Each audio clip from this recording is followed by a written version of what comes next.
Good evening, I'm Anthony Robart. This is Crime Beat. Tonight, the case of a young mother whose plans to rebuild her life were tragically interrupted. Hello, 911, so what city? I'm actually just outside of Calgary. We found a dead body in the ditch. I got a phone call from the RCMP saying that they had found a female on the outskirts of the city. Her redemption was interrupted by the savage killing. It's a terrible, terrible thing to start wondering who could kill your daughter. It seriously messed me up. I think about her every day. I guess if you look at all the movies and TV shows about crime, it's always the people closest to them first that they suspect.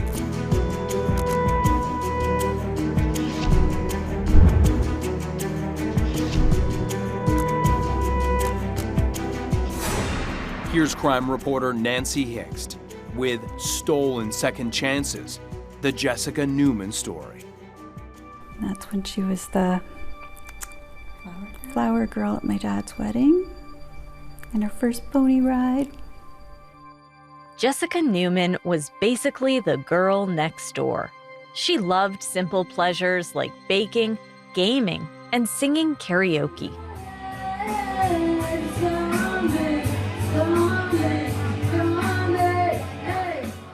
She just likes to be in the center of attention, and she used to do karaoke with her roommate. In 2015, the bright-eyed 24-year-old was focused on working and supporting her young son. Everything was going well until one night that March when she vanished. She had a big dog at home that needs to be fed and taken out, and she didn't come home that night, and she didn't come home the next day. And then the Friday, her roommate went down to her work, and she had missed work as well. Jessica Newman was originally from BC and moved to Calgary when she was about 5 years old. Her mom says Jessica was always strong-willed, feisty. And when you needed to comb her hair when she was little, she had long blonde hair, you had to basically hold her down when it was wet and then French braid it really quick, and it was good for like 4 days because she hated having her hair combed that bad. Jessica became a mom herself at a very young age. She was just 16 years old, and a short time later, she had a second child. Rhonda said at that point in her life, she was too young and far from settled, so her family helped Jessica raise her 2 boys. Years later, in her 20s, she started to think about her future. She was making plans to go back to school, and she dreamed of finding love. That's when Kevin Rublitz walked into her life. She was super infatuated with him. She really, really liked him. She wanted to have a family so bad. She was just very, very excited and thought he was the one very quickly. They were living together pretty much immediately. Not long after, news the couple was expecting. On August 1st, 2012, Kevin and Jessica had a baby boy. Jessica's family was happy for her, but they also worried after learning about some problems in the relationship. She called me excited at first, and then he had actually cheated on her during the pregnancy, so she was very distraught and didn't know what to do.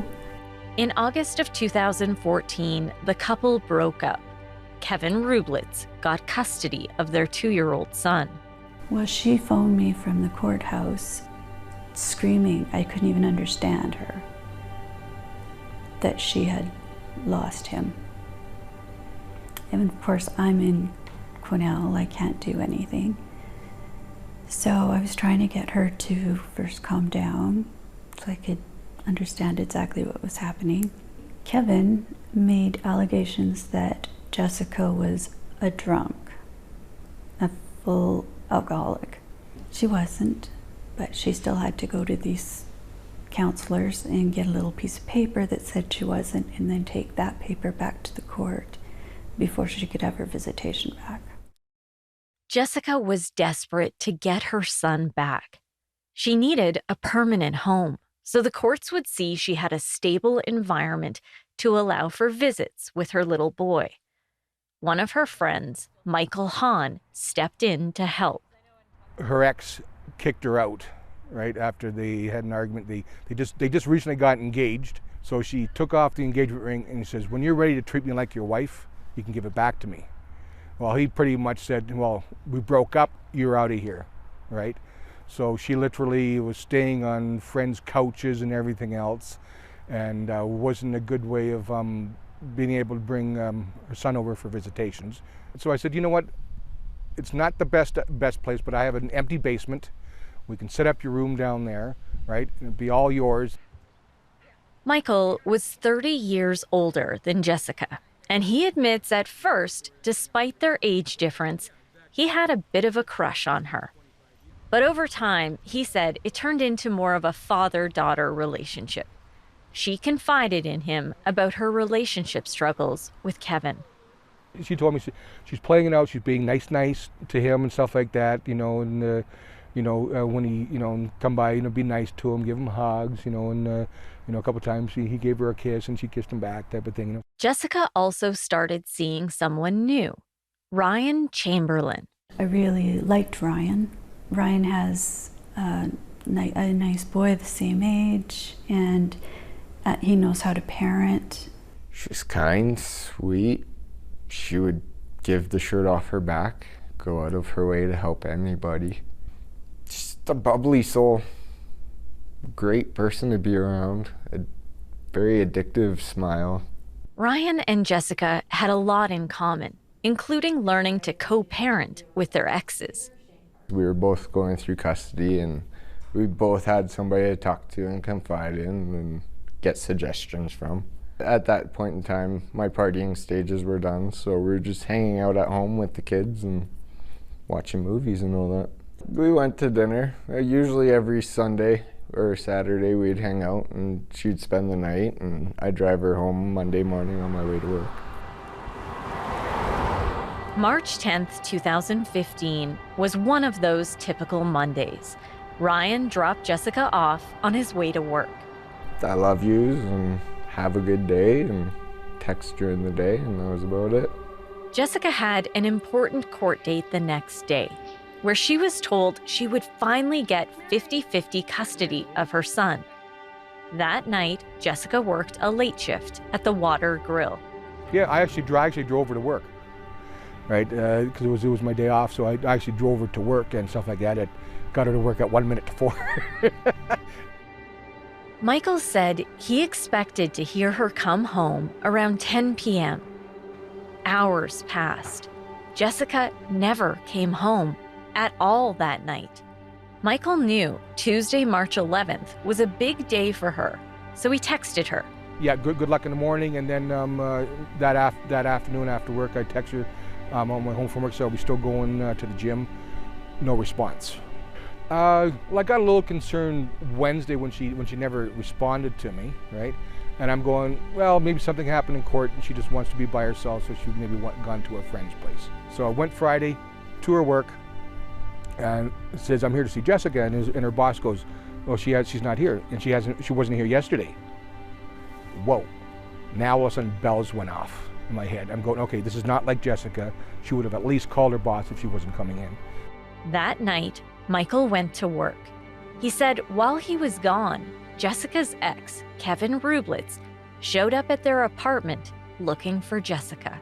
He came by the house, and he came to drop off their son, right? He said, well, Jessica wasn't there, so he couldn't drop him off. He basically left his telephone number with my son and asked me to call him back, to find out, okay, do you know where Jessica is, right?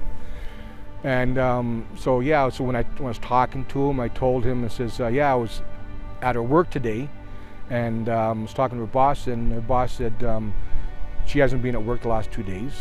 None of Jessica's family or friends had heard from her in 4 days.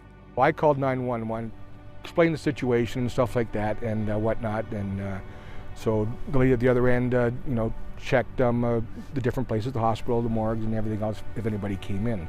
And nothing. She said, okay, I'm going to send a couple of police officers by and stuff like that and go from there. And I printed off a picture off of my computer of the one that they ended up using for the missing persons report. Actually, the very first night when the cops came by, they searched her room, right? Then that Sunday they came by again with about 4 or 5 police officers to do a canvas, neighborhood canvas and stuff like that. Well, I was hoping that he just jumped the gun and that she's just staying with friends.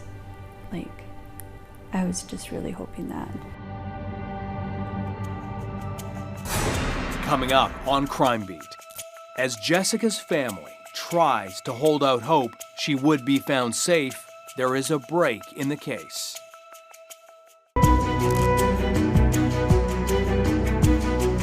Jessica's case is moved from the missing persons unit to the homicide unit. We now return to Nancy Hixt with Stolen Second Chances, the Jessica Newman story.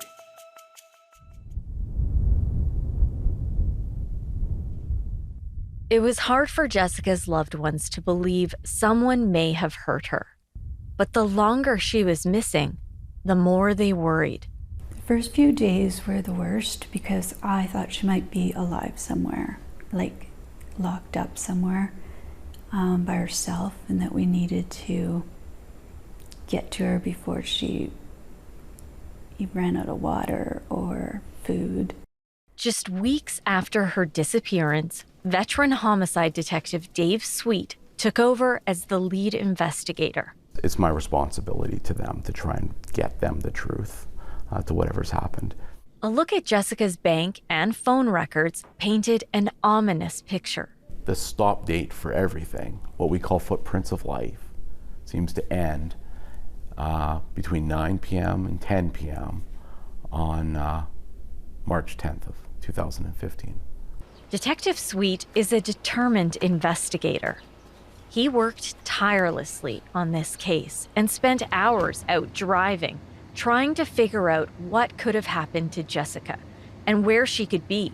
Every time I saw a body of water, I would just sort of slow down a little bit just to see if maybe she was in one of those bodies of water. As investigators retraced Jessica's steps, they learned she met up with someone after she got off work the Monday she disappeared. On March 10th at about 9 p.m., her employer watched Jessica leave the bar and grill and get into a vehicle in a parking lot and then leave for the night. We then learned that the person that she had been picked up from was her ex-boyfriend and father of their young son. They had just gone for coffee to discuss the upcoming court proceeding the next morning. No indications that there was any kind of issues or concerns.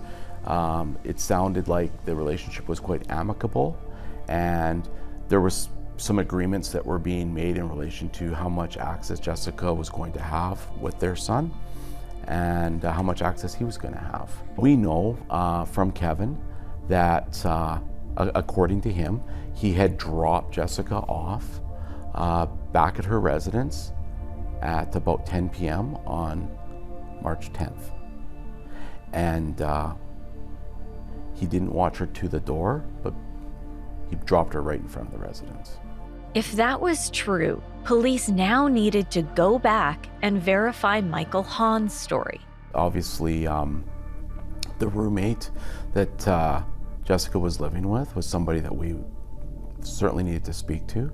He was also the complainant that reported her missing. He's asked a series of questions as well in relation to when the last time he had seen Jessica. And according to him, the last time he had seen her was on the night of March 10th when he had dropped her off at the restaurant. The roommate did not admit to ever seeing her come in the door, or the threshold of the door, on the night she went missing. Police said something didn't add up. Having 50-50 custody of her son was everything to Jessica.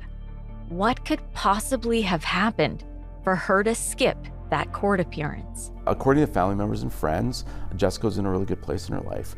She was looking forward to the court date the following day.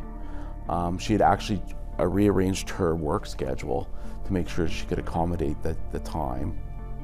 For her not to show up was unusual for family members. Detective Sweet prepared Jessica's family for the worst. Dave Sweet called me. Every time somebody would be found, I would get a call, and then Dave Sweet would go out to wherever this person was, and then he would call me back and tell me if it's her or not. Then, a day shy of the 8-week mark after Jessica's disappearance, there was a break in the case. Hello, 911, so what city? Hi, I'm actually just outside of Calgary. I'm on Rage Road 284 and Township Road 264. We found a dead body in the ditch. Workers with a paving crew discovered the body late Monday afternoon. She was found in the ditch just off of this rural road. Police are now searching this entire area for evidence. The search for further forensics continues, with officers doing an exhaustive grid search near Balzac. I got a phone call from the RCMP saying that they had found a female on the outskirts of the city near the Balzac Mall in a ditch, and she had blonde hair and a distinguishable tattoo up her spine, which was consistent with the tattoo of Jessica, and I knew right then and there that she had been located. As plans were made for an autopsy, Detective Sweet notified Jessica's mom. He just called me and said that they found another body. He's pretty sure it's Jessica's, and he's on his way out to confirm, and that there would be somebody by to tell me if it is. And he said he was going to call me back, and he never did. But within 45 minutes or so, a police car pulled up in my driveway, and with victim services, and then I knew it was her. So I was already crying before I opened the door.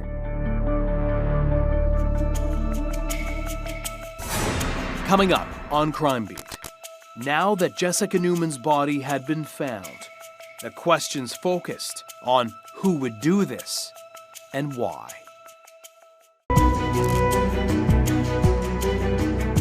Jessica's family was devastated to learn she was murdered, and investigators worked to unravel the mystery.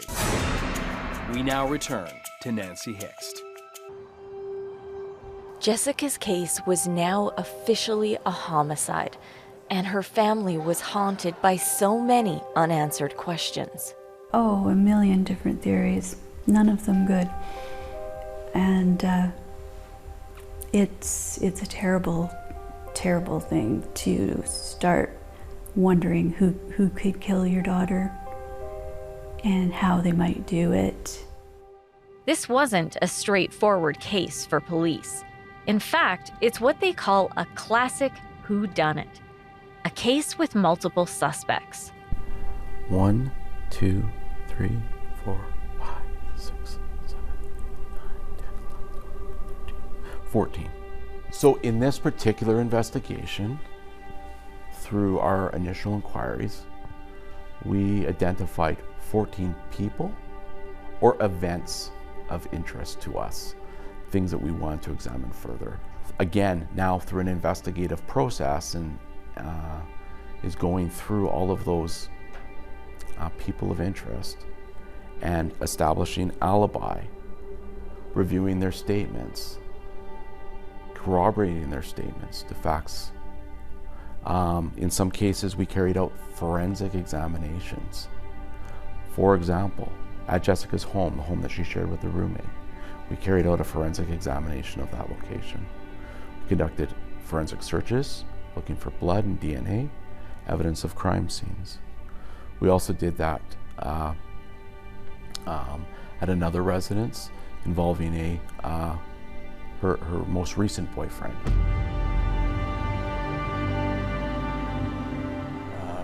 Probably within, I want to say, even before Dave Sweet officially took over, I was already giving advice on the missing person aspect of it, because it was starting to look more and more like Jessica was going to be a victim of homicide. Veteran Crown Shane Parker has been a prosecutor in Alberta since 2006. Before that, he was a criminal defense lawyer in Nova Scotia. He's extremely skilled at painting a compelling picture in court that makes a case easy to follow if you're a juror or a reporter. Her killing came at a time where, as a 24-year-old, she wasn't given that extra time to fully come to rebuilding her life and really having a life of her own as a 24-year-old. So, you know, the party phase had ended, and she was now going on a phase that, for all intents and purposes, looked like she was going to be a real solid adult and want to have time with her children. Her redemption was interrupted by the savage killing.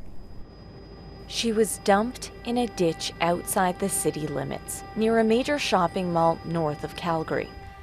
Parker said the discovery of Jessica's remains provided graphic but valuable evidence for the prosecution. This was an overkill, which again starts to look at who emotionally would be so involved in this that they would go those extreme lengths to cause and want to cause someone's death. Someone must have been very upset to have done what they did. The problem was there were several suspects that could fit that description. First, there was Jessica's roommate, Michael Hahn. I guess if you look at all the movies and TV shows about crime, it's always you know, the people closest to them first that they suspect. You know, so I'm going, well, she was living with me, so obviously, you know, I'm going to be you know, one of the top suspects. I got nothing to hide. I'm an open book. You know, I mean, look at all the things I've done. You know, you search my house, you know, how many, 4 or 5 times. You've checked my computer, you've checked my cell phone, you checked my car. Something we considered was if the roommate maybe had a romantic interest in Jessica. And it wasn't returned or something? And it wasn't returned, exactly. Okay. I mean, one thing we can do is we can look at computer usage. In this particular case, it was actually the roommate that consented to us, that allowed us to go onto the computer and look. But Michael wasn't the only person police were looking at.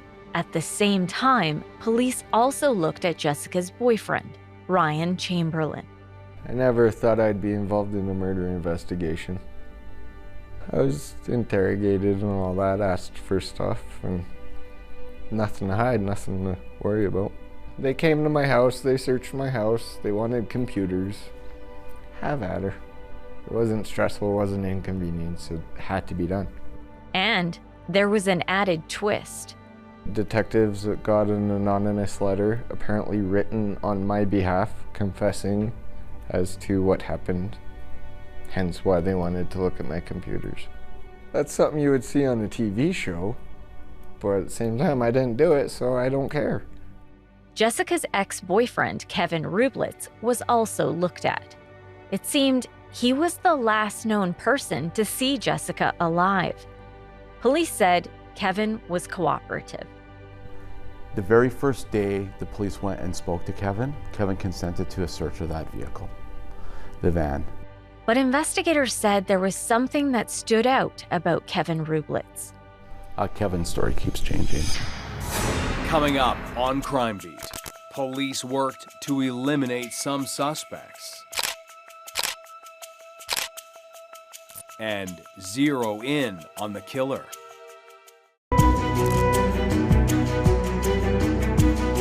A combination of forensic evidence and a slip-up by a suspect allow police to make an arrest in Jessica's murder. We now return to Nancy Hixt. Route did you take when you left her? I went for a drive. in this particular case, talking to Kevin from that first day, second day, and third day, we just noticed there were small changes in the story to potentially account for evidence that we may collect into the future. He told a story that didn't make a lot of sense to us. He told us that he dropped her off at the residence, that she gave him a kiss on the cheek, and that kiss on the cheek stirred up a lot of emotions in him, and he decided to go for a long drive. Detective Sweet said there was also an issue with Kevin's cell phone.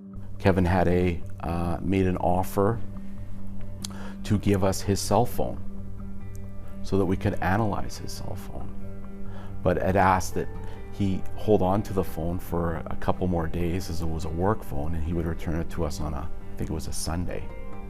And he contacted the investigators on Sunday and said he had lost it at a house party the day before, and so he no longer had the cell phone.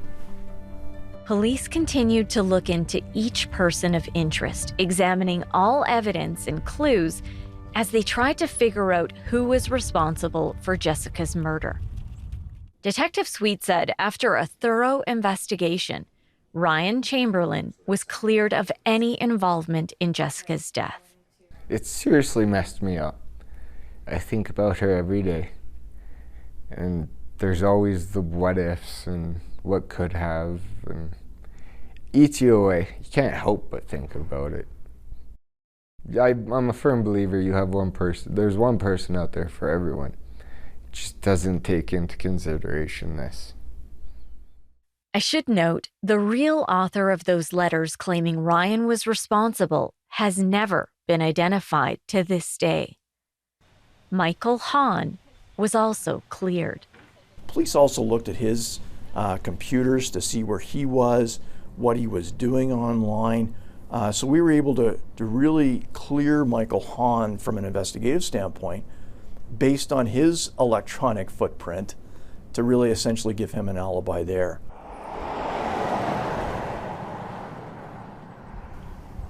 Just weeks after Jessica's memorial, with flowers in hand and pain in their hearts, Jessica's family and friends visited the rural site where the paving crew found her body. I met them along that remote road. It was an extremely emotional day. We live with it every day. And I know she's got 3 children, but there's many families, a lot of people that care about her, and they just need to know. It's hard to go on just thinking that we'll never find out. What did she have to go through? Those questions always remain in your head. Did she suffer?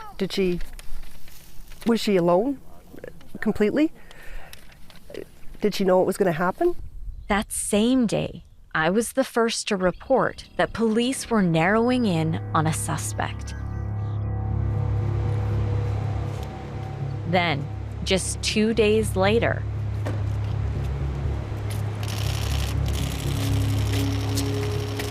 Kevin Rublitz was arrested. With his hands cuffed behind his back, Detective Dave Sweet escorted him into custody. Global News first reported this week police were closing in on a person of interest. And tonight, that suspect is in police custody. Global's Nancy Hixt is in the newsroom with more. Nancy? Family members confirm Jessica's ex-boyfriend is in police custody. The family was notified that her ex, the father of her youngest son, Kevin Rublitz, was arrested for her murder this morning. Rublitz was charged with the second-degree murder of Jessica Newman. It was alleged that he intended to kill Jessica, but not that it was planned or premeditated. Just over 2 years later, in November of 2017, Kevin Rublitz stood trial. The jury heard the two were in a custody dispute, and the day after her disappearance, there was an important court hearing. The prosecution's theory is this was a crime of passion, a spontaneous but intentional murder. Details of the case are hard to hear, but her family wants answers. It's always there, looming over you. It's really important to us to know what happened. somebody's got to be there for Jess. And as a family, we feel like we got to stick it out for her, be her voice. Rhonda's cousins, Linda Abel and Lisa Shaw, attended every day of the trial and updated Jessica's mother as she watched the case unfold from her home in BC. They, along with the jurors, heard grisly details of Jessica's death. Murder is murder in terms of the intent. There has to be an intent to kill, and we certainly had that level of intent with just looking at Jessica's body for the 75 stab wounds. Someone really, really wanted Jessica to die that night. And as I say, it was an emotional killing. Jurors heard while Rublitz and Jessica were broken up and both seeing other people, they were still somewhat romantically involved. They were in a relationship where they were still secretly together, in that he'd given back an engagement ring and even referred to her in January as his fiancée. In other words, they were coming back together again, but he's dating other women and she's seeing other men. Well, part of the theory was that by Jessica going to such a remote location after work, they were confirming details for March 11th that, consistent with some of the other electronic messages we had between Rublitz and Jessica, that this was going to be a bit of a lover's lane makeout session. And once that occurred, somewhere in there, that's when the murder occurred. Also found with her purse, which also had money and other items of value in it. So the only thing that was taken was Jessica's engagement ring, which again was the center of some of those electronic communications earlier.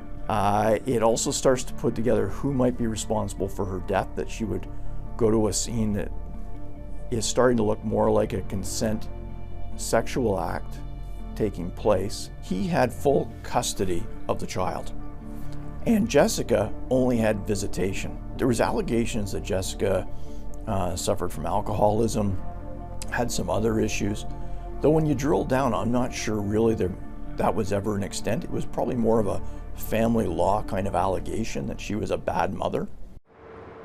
Jurors heard about the court date she was looking forward to, March 11th, 2015. According to what Jessica was understanding, that was going to be the day where Rublitz was going to consent to a 50-50 split for her to have access to her child again.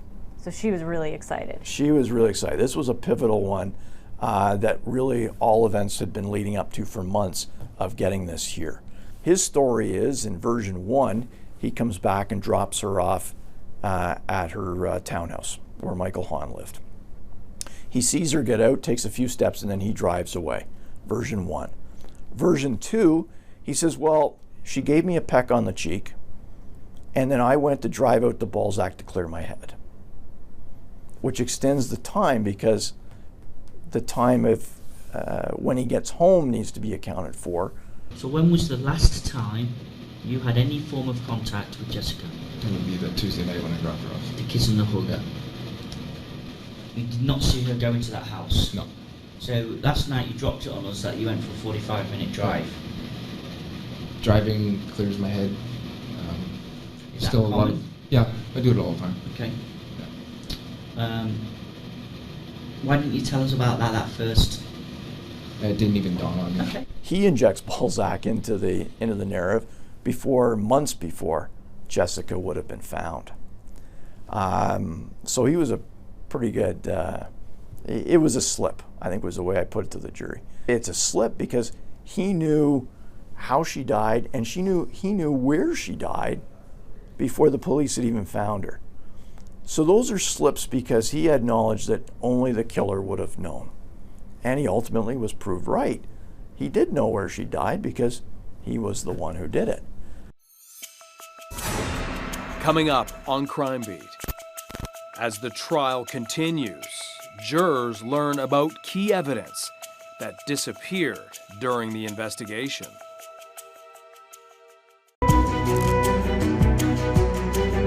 Welcome back to Crime Beat. Jurors deliver a verdict, but will there be justice for Jessica Newman? Here's Nancy Hixt with the conclusion of Stolen Second Chances. Remember the van that Kevin Rublitz consented to have searched in the days after Jessica went missing? The investigators that were there and did the search of that vehicle did what I would consider to be a cursory search of the car. But they saw nothing inside the van that caused them major significant alarm in terms of, they noticed the vehicle to be dirty, a number of tools and things like that inside the car, but they didn't see anything specifically obvious towards it being involved in a murder. After Jessica was found, police needed to do a more formal search of that van. The problem was, it was gone. The van had been sold. Jessica's found May 4th. May 5th, the van goes to the wreck yard. And then once you find the van at the wrecking yard, it's got distinctive gouge marks in both the passenger and driver's seat by where the seat belts attach. And how that van just all of a sudden goes to the wrecking yard one day after she's found, and the news breaks on Global that, you know, there's the overhead shots of the helicopter going around and that a body was found. Fortunately, police were able to track the vehicle down, and a full forensic examination was done. They knew there had to be something in that vehicle that made it significant. So they literally took the vehicle apart. They took the seats out, they took the fabric off the chairs. They did the analysis underneath, but as I say, from the fabric to the wicking of the foam. They took the carpet out. So it was literally stripped clean by the police to do their analysis at the end of the day.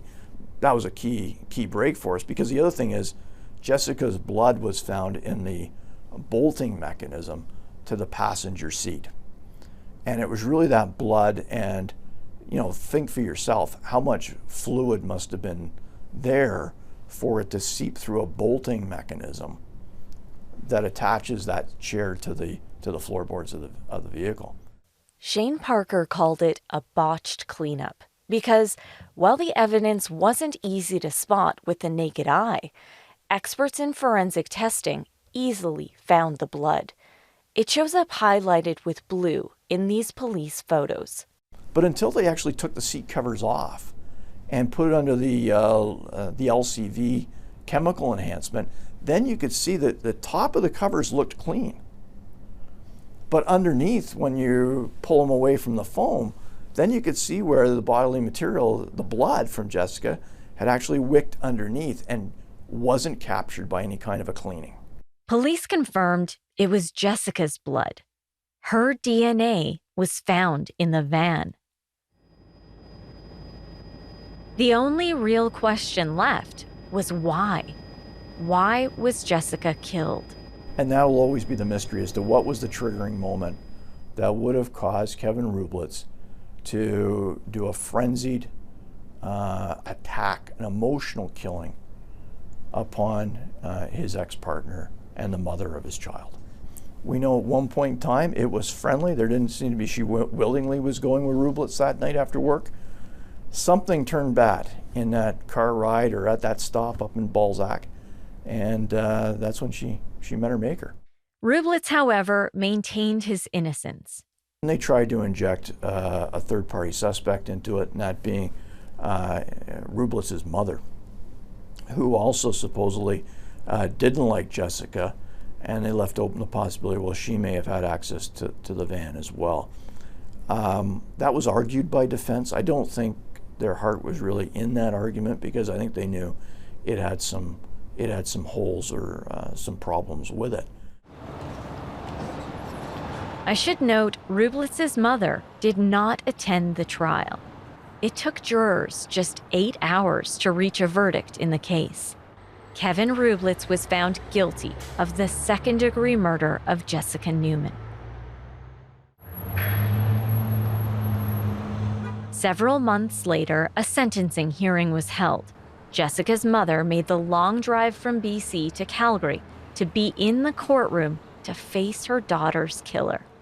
I looked at him a lot. I don't think that there's any remorse there. And I think that he should apologize, and until he apologized, there should be no parole. Rhonda Stewart said she hates that Rublitz knew where Jessica was the entire time and chose not to tell anyone. The actual finding out how she died, I struggle with not knowing how much pain she was in and for how long she was in pain before she died. I struggle with the fact that she just lay there by herself, and I don't know how long she was alive for there. A Calgary man who murdered the mother of his child has been sentenced to life in prison with no chance of parole for at least 17 years. But as Nancy Hicks reports, the ruling is not much comfort for the victim's grieving loved ones. Kevin Rublitz will be 50 years old before he's eligible for parole. We're not going to be able to give you emotional closure for an event. That's going to have to come either from your pastor, from your psychologist, from your family, from your friends, and obviously a great deal internally to come to grips emotionally with how this is going to impact you for the rest of your life. But the court process will not be giving you closure.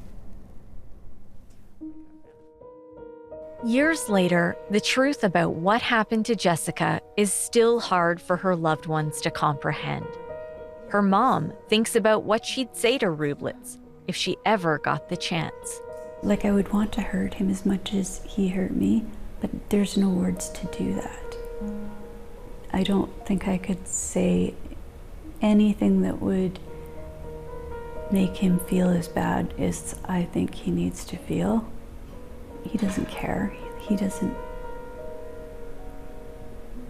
probably sleeps fine every night. I don't. And she was my only daughter, and I have a house full of boys that miss their sister. We miss her cooking. We miss her when we're out shopping. I always see something that would look so cute on her, or yeah, we run into her friends all the time. I think about her friends all the time, and they're out having babies and going to the park with their kids and just doing all the stuff that she should be doing. There is the big things, right? She's not gonna get to be any of her dreams. There are now 3 young boys without their mother. Her oldest is just now starting to ask a lot of questions. Now we're taking him to a counselor so that he can try and sort that out with somebody knowledgeable in how to tell kids that without adding any more trauma than he's already had. Rhonda said it's hard to talk about Jessica with the kids. We do sometimes, but I let the kids more or less lead the conversation. It's the little things, that the kids do, and they're excited. And they're excited to show me, and it's like, you should be showing your mom. Your mom's missing out on these little moments. Jessica's youngest son was just 2.5 years old when she was murdered. He's now in elementary. He's found a really great living situation, and he's doing well in school. He had a teddy bear with a video Jessica recorded on it, so he could feel like she was close even when she wasn't. Jessica's family has saved that video, so her little boy will always be able to see his mom and hear her voice when he needs her. Night night, Pumpkin. Love you. See you in a few days.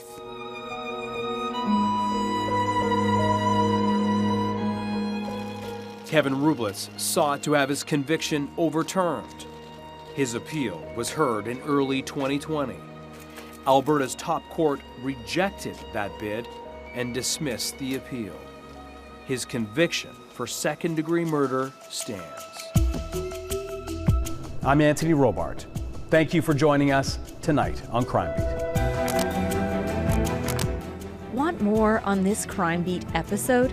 Listen to my Crime Beat podcast now for free on Apple Podcasts, Spotify, or wherever you find your favorite podcasts.